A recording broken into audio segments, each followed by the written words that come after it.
नमस्कार, आप देख रहे हैं nature times world India news और मैं हूं सुमित जुनेजा। राजस्थान में पहली बार बाघों की राजमाताओं पर विशेष रिपोर्ट। दो राजमाताओं के बनेंगे स्मारक, तो आखिर क्या है मछली और ST2 की वंशावली? क्यों बनने जा रहे हैं इनके स्मारक? एक ने रणथंभौर, मुकुंदरा, रामगढ़, विषधारी, करौली, कैला देवी, धौलपुर को आबाद किया, तो एक ने सरिस्का को आबाद किया। दोनों ही बाघिनों के स्मारक एक रणथंभौर में तो एक सरिस्का में बनाना तय है।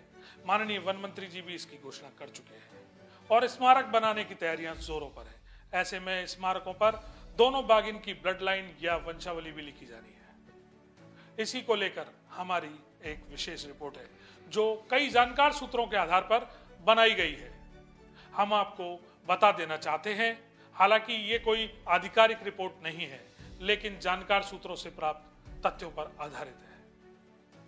अतः त्रुटि की संभावनाओं से इनकार नहीं किया जा सकता, जिसकी कोई भी जिम्मेदारी चैनल की नहीं होगी।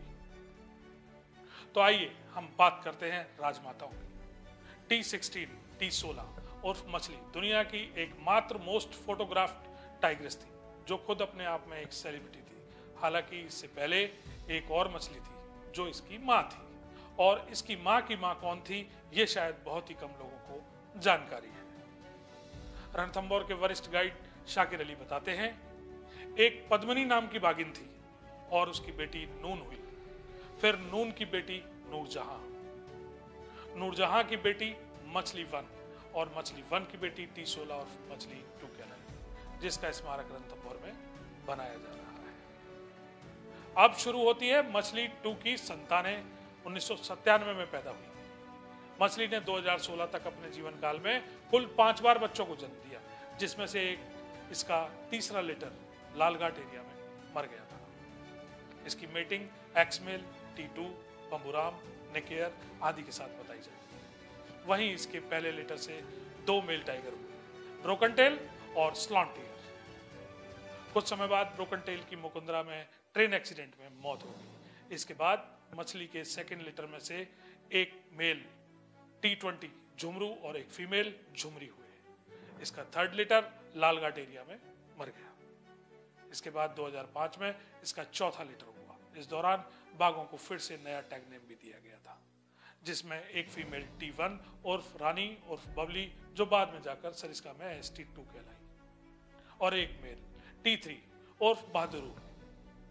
फिर इसका 5वां और आखिरी लिटर हुआ, जिसमें 3 फीमेल हुई, जिसमें T17 उर्फ सुंदरी, T18 उर्फ बगानी, जो सरिस्का शिफ्ट करने पर ST3 कहलाई, और T19 उर्फ कृष्णा। मछली वाइल्ड में जीवित रहने वाली सबसे उम्रदराज की बाघों में से एक थी। राजबाग एरिया के पास टेरिटरी बनाने से इसे लेडी ऑफ द लेक्स भी कहा जाता था। वहीं मगरमच्छ से इसकी ऐतिहासिक लड़ाई भी अविस्मरणीय है। इसके बाद मछली की इन्हीं संतानों ने राजस्थान में बाघों का कुनबा 100 के पार पहुंचा दिया। वन्यजीव विशेषज्ञ अनिल रोजर्स बताते हैं कि राजस्थान में बाघों का कुनबा बढ़ाने में T16 उर्फ मछली 2 की वंशावली की अहम भूमिका रही है। इधर 2004-05 में सरिस्का में सारे बाघ खत्म हो चुके थे। कुख्यात पोचर संसार चंद एक एक करके सरिस्का से सारे बाघों का खात्मा कर चुका था। एक तरफ जांचें चल रही थी तो दूसरी तरफ सरिस्का को फिर से आबाद करने की बातें चल रही थी। वर्ष 2008 में 2 बाघ, एक मेल टाइगर ST1 और दूसरी फीमेल T1 उर्फ रानी और बबली को सरिस्का रणथंभौर से हेलीकॉप्टर में एयरलिफ्ट करके लाया गया, जिसके बाद में फीमेल को ST2 के नाम से जाना गया।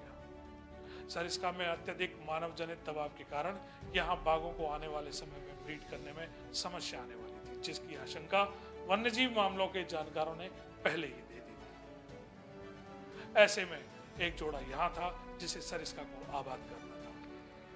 इसके बाद कुछ अन्य बाघ यहाँ शिफ्ट किए जाने की प्लानिंग भी विभाग कर रहा था। ST2 ने सरिस्का में आने के बाद अपना पहला लिटर 2 फीमेल ST7 और ST8 के रूप में दिया, लेकिन ये दोनों वंशावली को आगे बढ़ाने में नाकाम रही।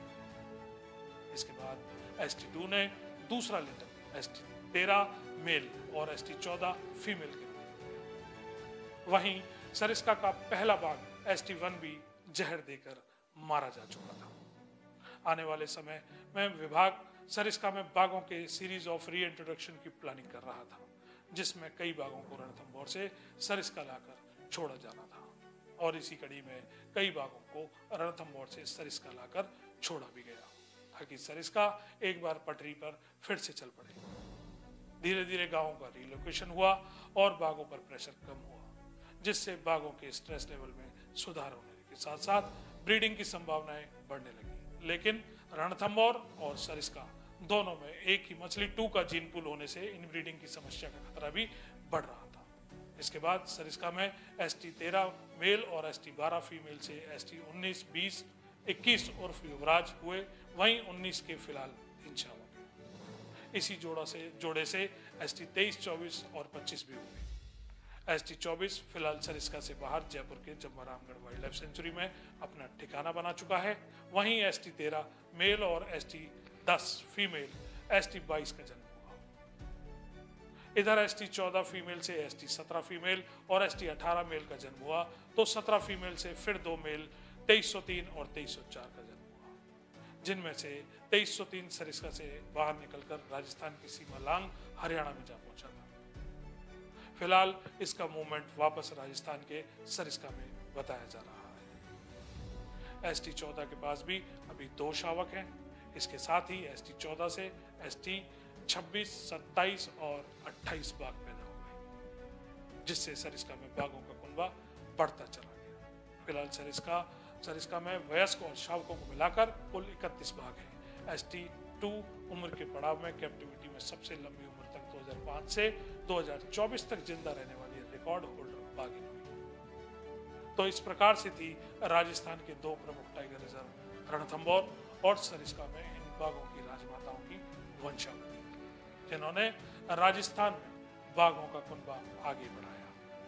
इन ब्रीडिंग से निपटने के लिए नए टाइगर रिजर्व अन्य राज्यों से लाना प्रस्तावित है। वहीं नए टाइगर रिजर्व जैसे कुंभलगढ़, टोडगढ़, रावली को भी टाइगर रिजर्व बनाना प्रस्तावित है। आने वाले समय में देखना ये होगा कि किस तरह से हम राजस्थान के बाघों के कुनबे को आगे बढ़ाते हुए स्पेशल टाइगर स्टेट का दर्जा पा सकते हैं।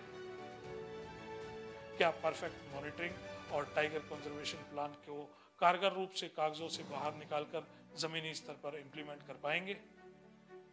क्या बेहतर वेटनरी और मेडिकल सुविधाएं उपलब्ध करवाकर हम बाघों को अकाल मृत्यु का ग्रास होने से बचा पाएंगे? क्या बाघों की सुरक्षा के प्रति आम लोगों को और आने वाली पीढ़ी को जागरूक कर पाएंगे? कुछ इन्हीं सवालों के साथ आपसे विदा लेते हैं। तब तक लेटेस्ट वाइल्ड लाइफ, एनवायरनमेंट और टूरिज्म अपडेट्स के लिए देखते रहिए नेचर टाइम्स और वाइल्ड इंडिया न्यूज। धन्यवाद।